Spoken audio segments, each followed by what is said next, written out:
ചുട്ടിപ്പാറച്ചന്റെ സംസ്കാര ശുശ്രൂഷയിൽ ജോഷ്വ മാർ ഇഗ്നാത്യോസ് പിതാവിന്റെ പ്രസംഗം. ജോഷ്വ ചുട്ടിപ്പാറച്ചന്റെ സംസ്കാര ശുശ്രൂഷയിൽ ജോഷ്വ മാർ ഇഗ്നാത്യോസ് പിതാവിന്റെ പ്രസംഗം. നാം ഏവരും ഇവിടെ സന്നിധരായിരിക്കുന്ന ഏവരുടെയും പേരിലും പ്രിയപ്പെട്ട അച്ഛൻ്റെ വിദ്യാർത്ഥികളായി പഠിക്കുവാൻ ഭാഗ്യം സിദ്ധിച്ച എല്ലാവരുടെയും മാവേലിക്കര ഭദ്രാസനത്തിൻ്റെ പേരിലും എൻ്റെ വ്യക്തിപരമായ പേരിലും കുടുംബാംഗങ്ങളോടുള്ള അനുശോചനം അറിയിച്ചു കൊള്ളട്ടെ. 1934 ഓഗസ്റ്റ് മാസം 20-ാം തീയതി മണ്ണിൽ കുടുംബത്തിൻ്റെ ശാഖയായി ഈ പ്രദേശത്ത് ചുട്ടിപ്പാറ കുടുംബത്തിൽ സ്കറിയ കുഞ്ഞമ്മ ദമ്പതികളുടെ മകനായി ജനിച്ചു. സ്കറിയാച്ചൻ മലകരയിൽ പുനരയിക്കപ്പെട്ട ആദ്യ വൈദികനായ മറിവാനിയസ് തിരുമേനിയോടൊപ്പവും തേവപ്പലസ് തിരുമേനിയോടൊപ്പവും പുനരയിക്കപ്പെട്ട 5 വ്യക്തികളിൽ ഏക വൈദികൻ വന്യ ജോൺ കുഴിനാപ്പുറത്തച്ഛനായിരുന്നു. അച്ഛൻ്റെ സഹോദര പുത്രനാണ് വന്യ ജോഷുവ അച്ഛൻ. അച്ഛൻ്റെ സഹോദരങ്ങൾ പാപ്പച്ചനും ജോസ് കുട്ടിയും ജോർജ് കുട്ടിയും. ജോസ് കുട്ടി സ്വിറ്റ്സർലൻഡിലാണ് 2 ആഴ്ചയ്ക്ക് മുമ്പ് വന്നിരുന്നു. അച്ഛൻ്റെ തൈലാഭിഷേകം കൊടുക്കുന്ന അവസരത്തിൽ പാപ്പച്ചനും ജോർജ് കുട്ടിയും ഒക്കെ ഇവിടെ സന്നിഹിതരാണ്. പ്രിയപ്പെട്ട അച്ഛനെ സംബന്ധിച്ചിടത്തോളം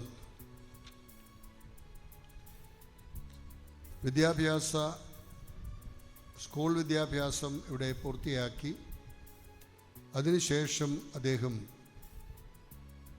ആജ്മീർ യൂണിവേഴ്സിറ്റിയിൽ നിന്നും പ്രീ യൂണിവേഴ്സിറ്റി പാസ്സായി 1953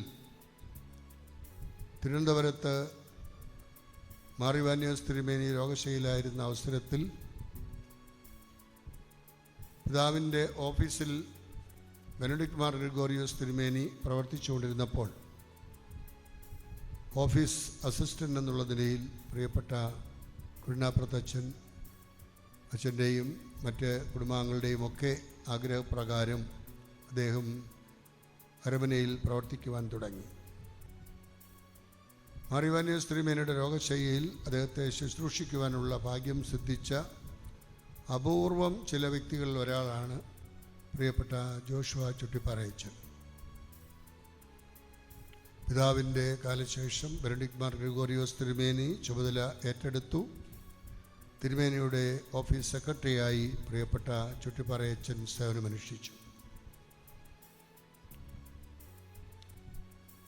ധന്യൻ മാറിവാനിയസ് തിരുമേനിയെ ശുശ്രൂഷിച്ച ആ സാഹചര്യത്തിലും ബെനഡിക്ട് മാർ ഗ്രിഗോറിയോസ് തിരുമേനിയുടെ പ്രവർത്തന ശൈലിയിലും ഏറെ ആകൃഷ്ടനായ അദ്ദേഹം ഒരു വൈദികനാകുവാനുള്ള ആഗ്രഹത്തോടു കൂടി 1955 സെൻറ്റ് അലോഷ്യസ് സെമിനറിയിൽ പ്രവേശിക്കുകയും അവിടുത്തെ പഠനത്തിന് ശേഷം മംഗലാപുരം സെൻറ്റ് ജോസഫ് സെമിനറിയിൽ തത്വശാസ്ത്ര പഠനം പൂർത്തിയാക്കി അതിനുശേഷം സ്വിറ്റ്സർലൻഡിലെ ഫ്രൈബൂർഗ് യൂണിവേഴ്സിറ്റിയിൽ നിന്നും വൈദിക പഠനം പൂർത്തിയാക്കി 1964 സെപ്റ്റംബർ 8-ാം തീയതി ബെനഡിക്ട് മാർ ഗ്രിഗോറിയോസ് തിരുമേനിയിൽ നിന്നും പട്ടം സ്വീകരിച്ചുകൊണ്ട് പ്രവർത്തന രംഗത്തേക്ക് കടന്നു വന്നപ്പോൾ വീണ്ടും പിതാവിൻ്റെ സെക്രട്ടറിയായി തന്നെ ചുമതലപ്പെട്ടു.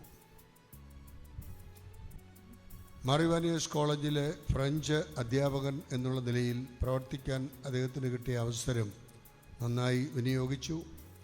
പോണ്ടിച്ചേരി യൂണിവേഴ്സിറ്റിയിൽ നിന്നും അദ്ദേഹം ഫ്രഞ്ചിൽ MA പാസ്സായി. ഫ്രാൻസിലെ സോർബോൺ യൂണിവേഴ്സിറ്റിയിൽ നിന്നും ഫ്രഞ്ച് സാഹിത്യത്തിൽ അദ്ദേഹം ഡിപ്ലോമ കരസ്ഥമാക്കി. വീണ്ടും 1968 മുതൽ 90 വരെയുള്ള കാലഘട്ടം ഏതാണ്ട് 22 വർഷക്കാലം മാറിവാനിയസ് കോളേജിൻ്റെ ഫ്രഞ്ച് പ്രൊഫസറായും അവിടുത്തെ കാര്യങ്ങളിലെല്ലാം വളരെ ശ്രദ്ധയോടുകൂടി അദ്ദേഹം കൈകാര്യം ചെയ്തു. അധ്യാപനത്തോടൊപ്പം തന്നെ മിഷൻ പ്രവർത്തനം പ്രത്യേക ശൈലിയായി എടുത്തുകൊണ്ട് അദ്ദേഹം പ്രവർത്തിച്ചു. ഞങ്ങളൊക്കെ മൈനസ് സെമിനാരിയിൽ പഠിക്കുമ്പോൾ 1967 അച്ഛൻ മിഷൻ രംഗത്ത് നിന്നും വിദേശ പഠനത്തു നിന്നൊക്കെ തിരിച്ചു വന്നപ്പോൾ അദ്ദേഹത്തെ പട്ടം സെൻറ്റ് അലോഷ്യസ് സെമിനാരിയിൽ ഇംഗ്ലീഷിൻ്റെ പ്രൊഫസറായി നിയോഗിച്ചു. ആ അവസരത്തിൽ ഞങ്ങളെയൊക്കെ അദ്ദേഹം പഠിപ്പിച്ചതൊക്കെ ഈ അടുത്ത കാലത്ത് അച്ഛൻ രോഗാവസ്ഥയിലായിരുന്നപ്പോഴും ഒക്കെ അദ്ദേഹത്തിൻ്റെ അടുത്ത് പോയി സംസാരിക്കുമ്പോൾ വലിയ സന്തോഷമായിരുന്നു. രോഗാവസ്ഥയിൽ കിടക്കുമ്പോഴും അദ്ദേഹം പഠിപ്പിച്ച കാര്യങ്ങളൊക്കെ തമാശ രൂപേണ ഓർമ്മിപ്പിക്കുമ്പോൾ പിന്നീട് അച്ഛൻ്റെ സംസാരം മുഴുവൻ ഇംഗ്ലീഷിലായിരുന്നു. ഷേക്സ്പിയറിൻ്റെ ഒതല്ലോ നാടകത്തിൽ ഞങ്ങളെ പഠിപ്പിക്കുമ്പോൾ അദ്ദേഹം റോമൻസ് കൺട്രിമെൻ ആൻഡ് ലവേഴ്സ് എന്ന് പറഞ്ഞ് സ്വതസിദ്ധമായ ശൈലിയിൽ ഞങ്ങളെ പഠിപ്പിക്കുമ്പോൾ ഇംഗ്ലീഷിൻ്റെ ശൈലി എന്താണ് എന്നും അതിൻ്റെ പ്രൊനൗൺസിയേഷൻ എന്താണ് എന്നും ഒക്കെ വ്യക്തമാക്കി തരുവാനുള്ള കാര്യങ്ങളാണ് അച്ഛൻ പഠിപ്പിച്ചത്. പുഷ്പഗിരിയിൽ പാലറ്റിക്കൽ കിടക്കുമ്പോഴും അദ്ദേഹത്തെ കണ്ട് ഞാൻ പഴയ കാര്യം ഓർമ്മിപ്പിക്കും. റോമൻസ് കൺട്രിമെൻ എന്ന് പറഞ്ഞാൽ ഉടൻ അച്ഛൻ്റെ മുഖത്ത് ഒരു പ്രത്യേക പ്രസന്നതയായിരുന്നു. അത് കഴിഞ്ഞാൽ പിന്നെ അച്ഛൻ ഇംഗ്ലീഷിലേ സംസാരിക്കത്തുള്ളൂ. അപ്പോൾ അങ്ങനെ ഭാഷയോടുള്ള സ്നേഹവും താല്പര്യവും അദ്ദേഹത്തിൻ്റെ പൂർവ്വ വിദ്യാർത്ഥികളോടുള്ള താല്പര്യവുമൊക്കെ നേരിട്ട് മനസ്സിലാക്കാൻ സാധിച്ചിട്ടുണ്ട്. കുമ്പഴ ആയിരുന്നപ്പോഴും അതേപോലെ പുഷ്പകറിലായിരുന്നപ്പോഴുമൊക്കെ പോയി കാണുമ്പോൾ അദ്ദേഹത്തിൻ്റെ ആ ഒരു സന്തോഷം,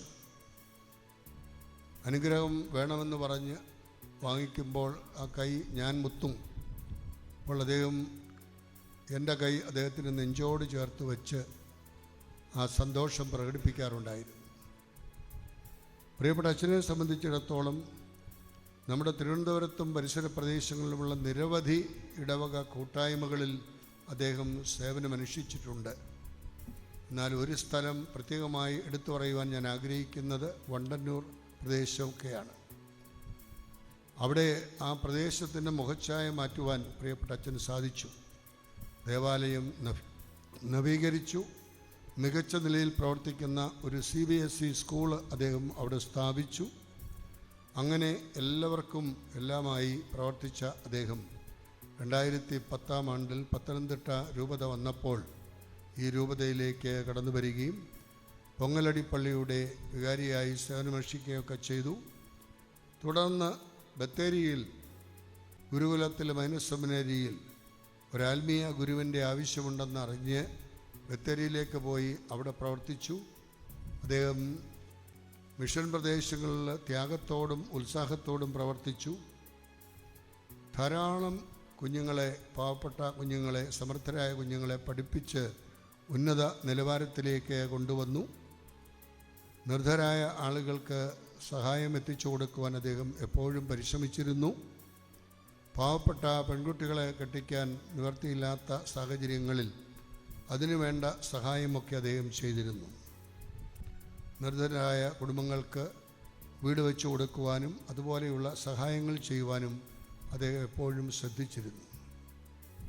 തൻ്റെ വൈദികാഭിഷേകത്തിൻ്റെ 45-ാം വാർഷികം, അച്ഛൻ്റെ 75-ാമത്തെ വയസ്സ് ഒക്കെ ആഘോഷിച്ചപ്പോൾ അതിൻ്റെ എല്ലാം ഓർമ്മയ്ക്കായി നമ്മുടെ തുമ്പമൺ LP സ്കൂളിൻ്റെ മുമ്പിൽ ഒരു മനോഹരമായ ഗ്രോട്ടോ പരിശുദ്ധ അമ്മയുടെ നാമധേയത്തിൽ സ്ഥാപിച്ചു. പൗരോഹിത്യ സുവർണ ജൂബിലിയുടെ ഭാഗമായി ഈ പള്ളിയോട് ചേർന്ന വസ്തു വാങ്ങി കെട്ടിടം പണിത് JC Joshua Chuttippara piece foundation സ്ഥാപിച്ചു. തുടർന്ന് പ്രായാധിക്യത്താൽ അദ്ദേഹം പ്രീസ്റ്റ് ഹോമിലേക്ക് മറ്റ് വൈദികരോടൊപ്പമായിരിക്കുന്നത് ഏറെ അഭികാമ്യമാണ് എന്ന് കണ്ട് അവിടേക്ക് പോയി താമസിച്ചു. ഏറെ സന്തോഷവാനായിരുന്നു. പിന്നീട് രോഗാവസ്ഥയിൽ അദ്ദേഹം ആശുപത്രി ചികിത്സ ലഭിക്കുന്നതിന് വേണ്ടി പുഷ്പഗിരിയിൽ പോയി അവിടെ ചികിത്സ എടുക്കുമായിരുന്നു. പിന്നീട് പാലറ്റീവ് കെയറിലേക്ക് മാറിക്കഴിഞ്ഞപ്പോൾ നന്നായി ഒരുങ്ങി വിശ്വസ്തനും വിവേകിയുമായ ഭൃത്യ, നിൻ്റെ പിതാവിൻ്റെ ഭവനത്തിലേക്ക് പ്രവേശിക്കുക എന്ന് ദൈവം തമ്പുരാൻ അരുളി ചെയ്ത മോഹനമായ ശബ്ദം കേട്ടുകൊണ്ട് കുടുംബത്തിൽ നിന്നും കൂട്ടായ്മയിൽ നിന്നും കടന്നു പോയിട്ടുള്ളവരോടൊപ്പം നിത്യസൗഭാഗ്യം അനുഭവിക്കുവാനുള്ള അനുഗ്രഹമാണ് പ്രിയപ്പെട്ട അച്ഛന് ദൈവം നൽകിയിരിക്കുന്നത്. ഒരു പുരോഹിതനെ സംബന്ധിച്ചിടത്തോളം വചനവർഷം ആഘോഷിക്കുന്ന ഈ കാലഘട്ടത്തിൽ എന്താണ് തമ്പുരാൻ നമ്മോട് ആവശ്യപ്പെടുന്നതെന്ന് മനസ്സിലാക്കി കാലഘട്ടത്തിൻ്റെ സൂചനകളിലൂടെ അതിൻ്റെ അർത്ഥമെന്താണെന്ന് ജനങ്ങൾക്ക് വ്യാഖ്യാനിച്ചു കൊടുക്കുന്ന ഒരു വചനപ്രഘോഷകനാണ് ഒരു പുരോഹിതൻ. ആ ധർമ്മം my life is my message എന്ന് ഗാന്ധിജി സൂചിപ്പിച്ചതുപോലെ തൻ്റെ ജീവിതത്തെ ഒരു സന്ദേശമായി നൽകുവാൻ പ്രിയപ്പെട്ട അച്ഛന് സാധിച്ചു. ഒരു പുരോഹിതൻ കൂദാശകളുടെ പരികർമ്മിയാണ്. അദൃശ്യമായ ദൈവത്തിൻ്റെ കൃപ ദൃശ്യമായ കർമ്മങ്ങളിലൂടെ തൻ്റെ മക്കൾക്ക് സംലഭ്യമാക്കി കൊടുക്കുവാൻ ദൈവത്താൽ നിയോഗിച്ച പുരോഹിതൻ എത്രയോ ശ്രേഷ്ഠനാണ്. മാലാഖമാർക്ക് പോലും നൽകാത്ത അനുഗ്രഹമാണ് ഒരു പുരോഹിതന് ദൈവം നൽകിയിരിക്കുന്നത്. ഇത് എൻ്റെ ശരീരമാണ്, ഇത് എൻ്റെ രക്തമാണ് എന്ന് പറഞ്ഞുകൊണ്ട് അനുദിനം അൾത്താരയിൽ തമ്പുരാൻ്റെ സാന്നിധ്യം സംലഭ്യമാക്കി കൊടുക്കുകയും താൻ അനുഭവിക്കുകയും അത് ജനങ്ങൾക്ക് പകർന്നു കൊടുക്കുകയും ചെയ്ത ഭക്തിയോടും ശ്രദ്ധയോടും കൂടി കൂദാശകൾ പരികർമ്മം ചെയ്ത ഒരു നേതൃത്വത്തെയാണ് പ്രിയപ്പെട്ട അച്ഛനിൽ നമുക്ക് കാണാൻ കഴിയുന്നത്. വഴി അറിയുന്നവൻ, വഴി കാണിച്ചു കൊടുക്കുന്നവൻ, അറിയുന്നതും കാണിച്ചു കൊടുക്കുന്നതുമായ വഴിയിലൂടെ സഞ്ചരിക്കുന്നവനാണ് ഒരു നേതാവെന്ന് വില്യം ഷേക്സ്പിയർ പറഞ്ഞു. എങ്കിൽ പ്രിയപ്പെട്ട അച്ഛൻ വഴി അറിയുകയും അനുഭവിക്കുകയും മറിവാനിയോസ് തിരുമേനിയിൽ നിന്നും ഗ്രിഗോറിയോസ് തിരുമേനിയിൽ നിന്നും ബസേലിയോസ് ബാവായിൽ നിന്നും ഇപ്പോൾ ക്ലീമീസ് ബാവായിൽ നിന്നും തൻ്റെ വിദ്യാർത്ഥികളായ ഞങ്ങൾ മേൽപ്പട്ടക്കാരിൽ നിന്നും ഒക്കെ ആ ഒരു വലിയ അനുഗ്രഹം ലഭിച്ചുകൊണ്ട് ജീവിക്കുകയും അനേകർക്ക് ആ ദൈവികമായ സാന്നിധ്യം പകർന്നു കൊടുത്ത ഒരു വലിയ നേതൃത്വമാണ് ചുട്ടിപ്പാറയച്ചൻ. അച്ഛൻ അനശ്വരനാണ്. തൻ്റെ വിദ്യാർത്ഥികളുടെ ഹൃദയത്തിൽ, സഹപ്രവർത്തകരുടെ ഹൃദയത്തിൽ, താൻ ശുശ്രൂഷിച്ച ദൈവജനത്തിൻ്റെ ജീവിതത്തിൽ എന്നും അനശ്വരനായി പ്രിയപ്പെട്ട അച്ഛൻ നിലകൊള്ളുകയാണ്. നമ്മിൽ നിന്നും അകന്നു പോകുന്ന ജോഷുവാച്ചനെ അല്ല നാം കാണേണ്ടത്. സർവശക്തനായ, സർവജ്ഞാനിയായ, സർവവ്യാപിയായ, കരുണാമയനായ ദൈവത്തോടുകൂടി ആയിരുന്നുകൊണ്ട് നമ്മെ ഓരോരുത്തരെയും ദൈവകരങ്ങളിൽ സമർപ്പിക്കുവാൻ ശക്തിയുള്ള ഒരു വ്യക്തിയായി അദ്ദേഹം മാറിയിരിക്കുകയാണ്. അദ്ദേഹത്തെ സഭയ്ക്ക് നൽകിയ കുടുംബാംഗങ്ങളോടുള്ള കടപ്പാട് അറിയിക്കുന്നതോടൊപ്പം അദ്ദേഹത്തിൻ്റെ ശുശ്രൂഷ ഏറ്റുവാങ്ങിയ ഇവിടെ സന്നിധരായിരിക്കുന്നവരും അല്ലാത്തവരുമായ പിതാക്കന്മാരുടെയും വൈദികരുടെയും സന്യസ്തരുടെയും വിശ്വാസ സമൂഹത്തിൻ്റെയും ജീവിതത്തിൽ അച്ഛൻ എന്നും അനശ്വരനായി ജീവിക്കുമെന്നുള്ളതിൽ സംശയമില്ല. പ്രിയപ്പെട്ട അച്ഛ, അങ്ങ് സമാധാനത്താലേ പോവുക. സ്വർഗീയ ഭവനത്തിൽ വിശ്വസ്തനും വിവേകിയുമായ പ്രത്യ നിൻ്റെ പിതാവിൻ്റെ ഭവനത്തിലേക്ക് പ്രവേശിക്കുക എന്ന് ദൈവം തമ്പുരാൻ അരുളി ചെയ്യുന്ന മോഹനമായ ശബ്ദം കേട്ടുകൊണ്ട് ആ സ്വർഗീയ സൗഭാഗ്യത്തിൽ ആയിരിക്കുമ്പോൾ പരിശുദ്ധ പിതാവ് ഫ്രാൻസിസ് മാർപ്പാപ്പ ഓർമ്മിപ്പിക്കുന്നത് പോലെ ഡിസംബർ മാസം 24-ാം തീയതി സെൻറ്റ് പീറ്റേഴ്സ് ദേവാലയത്തിൻ്റെ പ്രധാന കവാടം തുറന്നുകൊണ്ട് പരിശുദ്ധ പിതാവ് പറഞ്ഞു, എല്ലാവർക്കും ഇതിലേക്ക് പ്രവേശിക്കുവാൻ ദൈവം അവസരം കൊടുത്തിരിക്കുകയാണ്. നമ്മുടെ എല്ലാം ജീവിതം ഒരു തീർത്ഥാടനമാണ്. ഈ തീർത്ഥാടനത്തിൽ നാം പ്രത്യാശയോടെ മുമ്പോട്ട് പോവുക. ജീവിതത്തിൻ്റെ അവസരങ്ങളിലൊക്കെ നിരാശ ഉണ്ടാകാം. എന്നാൽ ആ നിരാശയിൽ പ്രത്യാശ കാത്തു സൂക്ഷിച്ചുകൊണ്ട് തമ്പുരാൻ്റെ ഭവനത്തിലേക്ക് പോകുവാൻ ഭാഗ്യം സിദ്ധിച്ച അല്ലയോ ജോഷുവച്ച, അങ്ങ് സമാധാനത്താലേ പോവുക. സ്വർഗീയ ഭവനത്തിൽ അങ്ങയോടൊപ്പം ആയിരിക്കുവാൻ താൽക്കാലിക ഭവനങ്ങളിലായിരിക്കുന്ന ഞങ്ങളെ സ്വർഗീയ ഭവനത്തിലേക്ക് തീർത്ഥാടനം ചെയ്യുന്ന സിയോൻ സഞ്ചാരികളായ ഞങ്ങളെ അവിടെ എത്തിച്ചേരുവാൻ ഞങ്ങൾക്ക് വേണ്ടിയും പ്രാർത്ഥിക്കുക എന്ന് അഭ്യർത്ഥിച്ചുകൊണ്ട് കുടുംബാംഗങ്ങളോടും ഇടവക കൂട്ടായ്മയോടും